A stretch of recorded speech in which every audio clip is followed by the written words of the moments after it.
Hi friends, welcome to Varalakshmi Podarillu. అందరూ ఆరోగ్యంగా ఆనందంగా జీవించాలని మనస్ఫూర్తిగా కోరుకుంటున్నాను. ఇక్కడ శ్రీకృష్ణ కాలచక్రంలో ఈరోజు ధ్వజస్తంభ మహోత్సవం జరుగుతుంది. అందరూ శ్రీకృష్ణ కాలచక్రం వీడియోస్ పెడుతున్నాను, ఎవరు లైక్ చేయడం లేదు, అలాగే చూడడం లేదు. పిచ్చి పిచ్చి వీడియోలకైతే లైక్స్ ఇస్తుంటారు. అలాగే చూడండి, భగవంతుడికి వీడియోస్కి ఎంతమంది లైక్స్ ఇస్తున్నారో మీరే చూడండి. చాలా బాధగా ఉంది. ఈ విశ్వశాంతి మహాయాగ మహోత్సవం మన కర్నూలు నగరంలో అంగరంగ వైభవంగా జరుగుతుంది.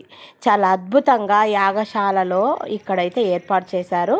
మన కర్నూలు నగరం ఎంతో పుణ్యం చేసుకుందండి. శ్రీకృష్ణ కాలచక్రం, విష్ణు పంచాయతనం, ఆయుత చండి, అతిరుద్రం, శ్రీ సీతారామ సామ్రాజ్య పట్టాభిషేకం, చతుర్వేద పూర్వక మహాగణపతి మహాసౌర, సుదర్శన లక్ష్మీనారాయణ సహిత శ్రీమద్ భాగవత 89వ విశ్వశాంతి మహాయాగ మహోత్సవము శ్రీకృష్ణ పీఠాధిపతి శ్రీ శ్రీ కృష్ణజ్యోతి స్వరూపానంద స్వామీజీ వారి దివ్యమంగళ శాసనములతో మన కర్నూలు నగరంలో అంగరంగ వైభవంగా విశ్వశాంతి మహాయాగ మహోత్సవం జరుగుతుంది. నేను ఈ మధ్య కొద్ది రోజులుగా, అంటే ఈ విశ్వశాంతి మహాయాగము 25 రోజులుగా జరుగుతుందండి. నేను వీడియోస్ తీసి పెడుతున్నాను, కానీ ఎవ్వరు చూడటం లేదు. భగవంతుని వీడియోస్ చూస్తే మీకు ఎంత పుణ్యమో తెలుసా. ఇక్కడ మహాయాగంలో మేము ఎంత పాల్గొంటున్నామో మీరు కూడా అంతే పాల్గొన్నంత పుణ్యం మీకు కలుగుతుంది. మీలో ఎంతమందికి ఈ ధ్వజస్తంభం గురించి తెలుసో నాకు వీడియోలో తప్పకుండా కామెంట్ చేయండి. ఎందుకంటే ఇక్కడ ఎంత మహా అద్భుతం జరుగుతుందంటే, ఈ స్వామీజీ వారు శ్రీ శ్రీ కృష్ణజ్యోతి స్వరూపానంద స్వామీజీ వారు చిన్నతనంలోనే ఎంత చక్కటి యాగాలను చేస్తున్నారు అంటే అది మాటల్లో చెప్పలేనంత అద్భుతంగా చేస్తున్నారు స్వామీజీ వారు. ఇంకా ఇక్కడ వచ్చేసి సాంస్కృతిక కార్యక్రమాలు సామూహికంగా నిర్వహించబడతాయి. ప్రతిరోజు భక్తులకు అన్నప్రసాదన వితరణ ఉంటుంది. తర్వాత వారి పేరుతో అన్నప్రసాదన వితరణ జరిపిన దాత పేరుతో ఆ రోజు అన్నప్రసాదన వితరణ కూడా జరుపబడతారు. యాగమునకు మీ వంతు ధన వస్తు రూపేణ సేవ రూపేణ కూడా సహాయం చేయగలరని కోరుతున్నాను. కులమతాలకు అతీతంగా జరుగు ఈ యాగ కార్యక్రమాలకు భక్తులందరూ కూడా అధిక సంఖ్యలో పాల్గొని ఈ మహాయాగాన్ని దిగ్విజయం చేయవలసిందిగా కోరుతున్నాను. ఇంకా ఇక్కడ మీరైతే మహాయాగానికి సిద్ధంగా చేస్తున్నారు. ప్రతిరోజు ఈ యాగంలో అయితే ఉదయం పూట యాగాలు జరుగుతాయండి. ఇంకా చెప్పలేనన్ని యాగాలు, దాదాపు 25 రోజుల పాటు యాగాలను హోమాలను నిర్వహించినారు. ఉచితంగానే చేస్తున్నారు స్వామీజీ వారు.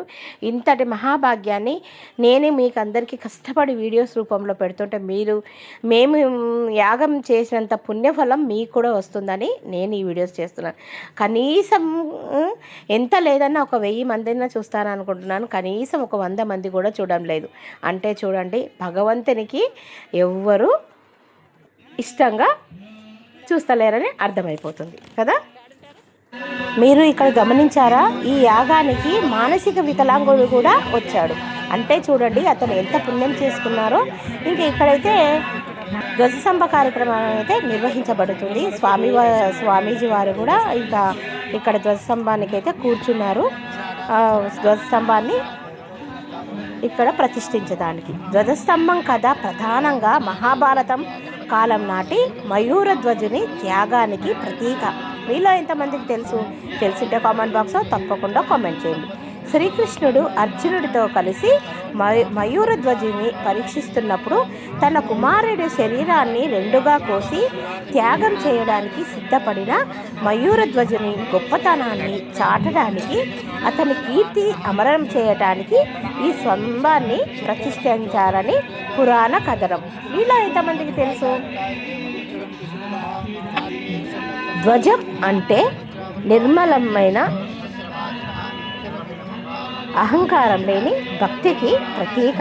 ఇది దేవునికి భక్తునికి మధ్య వారధిగా దేవుని వైభవాన్ని చాటుతూ నిలుస్తుంది. ఇదేనండి నిర్మలమైన భక్తి కోసం మనం ధ్వజస్తంభాన్ని ఎక్కడైనా సరే గుళ్ళల్లో కూడా చూస్తూ ఉంటారు కదా, చేస్తుంటారు. ఈరోజు యాగశాలలో కూడా ధ్వజస్తంభాన్ని మనకు ఉత్సవాన్ని చేస్తున్నారు. ఈ ధ్వజస్తంభాన్ని గరుడ స్తంభం అని కూడా అంటారు. ఇది భగవంతునికి వాహనమైన గరుత్మంతునికి ప్రతీక. ఆలయంలోని ప్రవేశించే ముందు ఇక్కడ నమస్కరించి ప్రదక్షిణ చేయడం ద్వారా మనలోని అహంకారాన్ని, భోగభాగ్యాలను, ఆశలను వదిలేస్తామని అర్థం. అందుకోసానికే చూడండి ఆలయాల్లో ధ్వజస్తంభాన్ని మనము ఏర్పాటు చేస్తూ ఉంటారు. అలాగే ఈ యాగశాలలో కూడా ఒక దేవాలయంగా దీన్ని మనము చూస్తున్నాం కనుక ధ్వజస్తంభాన్ని కూడా ఈ యాగశాలలో ప్రతిష్ఠిస్తున్నారు. మనము కార్తీక మాసంలో ధ్వజస్తంభం పై భాగంలో ఆకాశ దీపం వెలిగించి ఆ మహానుభావుడికి మయూరు ధ్వజునికి స్మరించుకుంటాము కదండి. సాధారణంగా ఆలయ ప్రకారానికి మూల విరాట్కు మధ్యలో ఈ స్తంభాన్ని ప్రతిష్ఠిస్తారు. ఇది ఆలయ పవిత్రతకు, దైవిక శక్తికి సంకేతం. అలాగే స్వామీజీ వారు కూడా ఆలయంగా ఈ మహాయాగశాలలో మూల విరాట్టుగా మధ్యలో ఈ స్తంభాన్ని ప్రతిష్ఠిస్తున్నారు. అంటే ధ్వజస్తంభ వైభవాన్ని మనకందరికీ ఈరోజు ధ్వజస్తంభాన్ని ప్రతిష్ఠిస్తున్నారు. ఇంకా స్వామీజీ వారు చూడండి, ఇక్కడ భక్తులతో పాటు స్వామీజీ వారు బంగారు చేతుల మీదుగా ఈ విధంగా స్వామీజీ వారు కూడా నమస్కారం చేసుకొని ధ్వజస్తంభాన్ని అయితే ప్రతిష్ఠిస్తున్నారు. మీరు కూడా చూడండి, మీకు చూస్తే మేము ఎలా చూస్తున్నామో మీరు కూడా చూసినంత పుణ్యం కలుగుతుంది. చూస్తున్నారా ఎంత చక్కగా ధ్వజస్తంభం స్థాపించారో. మీరు నమస్కారం చేసుకొని మనసులో మీరు అనుకున్న కోరికలు నెరవేరుతాయి. తప్పకుండా అందరూ ఈ వీడియోస్ చూడండి. అలాగే ప్రతిరోజు ఇంకా కొద్ది రోజుల పాటు, దాదాపు 25 రోజుల పాటు అయితే ఈ మహాయాగం అయితే జరిగింది. ప్రతిరోజు వీడియోస్ వస్తూనే ఉంటాయి. అందరూ చూస్తూ ఉండండి. మీకు తెలిసిన వాళ్ళకి షేర్ చేయండి. ఈ మహద్భాగాన్ని మీ ఫ్రెండ్స్కి, మీ రిలేటివ్స్కి, అలాగే మీ బంధుమిత్రులకి అందరికీ షేర్ చేయండి. వాళ్ళకు కూడా ఎంతో కొంత పుణ్యం కలిగేలాగా మీరు చేస్తారని మనస్ఫూర్తిగా కోరుకుంటున్నాను. ఇక ధ్వజస్తంభం అయితే ఏర్పాటు చేయడం అయిపోయింది. తర్వాత నేను కూడా నమస్కారం చేసుకుంటున్నానండి. ఇంకా ఈ విధంగా అయితే మీరు చూస్తున్నారు కదా, చక్కగా అందరూ భక్తులైతే పాల్గొని ఉంటున్నారు. ఇంకా నిర్మలమైన మనము భక్తికి ధ్వజస్తంభం మయూర ధ్వజునికి అచంచలమైన త్యాగానికి, ధర్మానికి గుర్తుగా ఆ స్థలంలో ఎత్తైన స్తంభాన్ని నిలబెట్టారు. అదే నేటి దేవాలయాలలోని ధ్వజస్తంభం. ఇది ఈరోజు కూడా మన మహాయాగంలో కూడా మయూర ధ్వజుని అచంచలమైన త్యాగానికి, ధర్మానికి గుర్తుగా ఆ యాగస్థలంలో ఎత్తైన స్తంభాన్ని నిలబెట్టి అదే నేటి దేవాలయాల్లోని ధ్వజస్తంభంగా మన యాగశాలలో కూడా ధ్వజస్తంభం ఏర్పాటు చేశారు. ఇంకా తప్పకుండా అందరు భక్తులు అయితే పాల్గొనాలి. చూస్తున్నారు కదా. ఇంకా తర్వాత ఈ నాటిన తర్వాత ధ్వజస్తంభం ప్రతిష్ఠించిన తర్వాత ఇక్కడ ఇంకా ముగ్గులు వేసేసి తర్వాత స్వామివారు మళ్ళీ పువ్వులు వేసి పూజ అయితే నిర్వహిస్తున్నారు. మీకు ఈరోజు ఒక చిన్న ధ్వజస్తంభం కథ చెప్తాను. నాకు తెలిసినంత వరకు నచ్చితే ఒక చిన్న లైక్ ఇవ్వండి. అలాగే స్వామీజీ వారి పూజను చూస్తూ ఉండండి. ధ్వజస్తంభం కథ మరియు ప్రాముఖ్యత గురించి మనం ఈరోజు తెలుసుకుందాం. త్యాగ నిరతికి మయూరధ్వజ కథ అన్నట్టు. అంటే పాండవులు అశ్వమేధ యజ్ఞం చేసేటప్పుడు అర్జునుడి గుర్రాన్ని మయూరధ్వజుడు అడ్డుకుంటాడు. శ్రీకృష్ణుడు అర్జునుల విప్రరూపంలో వచ్చి మయూరధ్వజుని ఆశీర్వదించి అతని కుమారుడిని రంపంతో కోసి తెచ్చి తమ వాహనమైన గుర్రానికి ఆహారంగా ఇవ్వమని కోరుతారు. నిస్సంకోచంగా మయూరధ్వజుడు అతని భార్య కుమారుడిని కోయగా మయూరధ్వజునికి త్యాగానికి మెచ్చి కృష్ణుడు తన నిజరూపాన్ని చూపిస్తాడు. మయూరధ్వజుని అచంచలమైన త్యాగానికి, ధర్మానికి గుర్తుగా ఆ స్థలంలో ఎత్తైన స్తంభాన్ని నిలబెట్టారు. అదే నేటి దేవాలయాలలోని ధ్వజస్తంభం. చూశారు కదా ఈ ధ్వజస్తంభానికి ఎంత కథ ఉందో.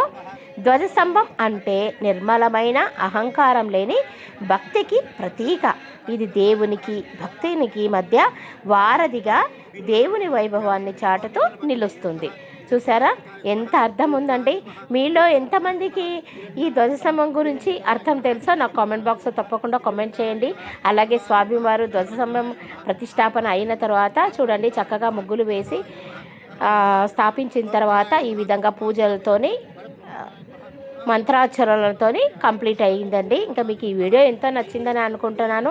నచ్చితే ఎంతమందికి షేర్ చేస్తారు, అలాగే మీ బంధువులకు అందరికీ ఈ పుణ్యం కూడా మీకు కూడా రావాలని మనస్ఫూర్తిగా కోరుకుంటున్నాను. సాధారణంగా ఆలయ ప్రాకారానికి మూల విరాట్టుకు మధ్యలో ఈ స్తంభాన్ని ప్రతిష్ఠిస్తారు. ఇది ఆలయ పవిత్రతకు, దైవిక శక్తికి సంకేతం. అలాగే ఈ మహాయాగశాలలో కూడా మూల విరాట్టుకు మధ్యలో ఈ స్తంభాన్ని ప్రతిష్ఠించారు. ఇది కూడా ఆలయం లాగానే పవిత్రతకు, దైవిక శక్తికి సంకేతం. వీడియో నచ్చితే తప్పకుండా లైక్ చేయండి, షేర్ చేయండి, కామెంట్ పెట్టండి, సబ్స్క్రైబ్ చేసుకోండి. పక్కనున్న బెల్ ఐకాన్ నొక్కితే నేను పెట్టే ప్రతి వీడియో నోటిఫికేషన్ రూపంలో వస్తుంది. మీరు కూడా అందరూ హారతి కళ్ళకద్దుకోండి. మీకు కూడా మంచి జరగాలని మీ మనసులో కోరికను ఇక్కడ చెప్పుకుంటే మీకు ఏదైనా కోరిక నెరవేరుతుంది. తప్పకుండా లైక్ చేయండి, అలాగే సబ్స్క్రైబ్ చేసుకోండి. ఇలాంటి వీడియోస్ ఇంకా ఉన్నాయండి, తప్పకుండా లైక్ చేస్తారని మనస్ఫూర్తిగా కోరుకుంటున్నాను. ఈ యాగశాల మహోత్సవము, ఈ విశ్వశాంతి మహాయోగము దాదాపు 25 రోజుల పాటు నిర్వహించబడింది. ప్రతిరోజు యాగంలోని విశేషాలను మీకు వీడియోస్ రూపంలో పెడుతుంటాను.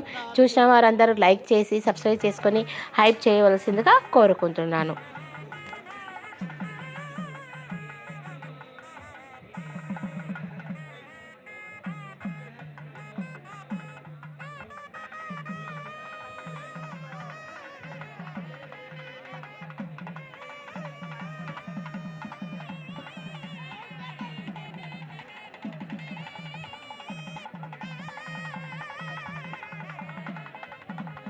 ఇంకైతే ధ్వజస్తంభం ఉత్సవం కంప్లీట్ అయింది. వీడియో నచ్చితే ఒక చిన్న లైక్ ఇచ్చేయండి. మరో మంచి వీడియోతో మీ ముందుంటాను. బాయ్.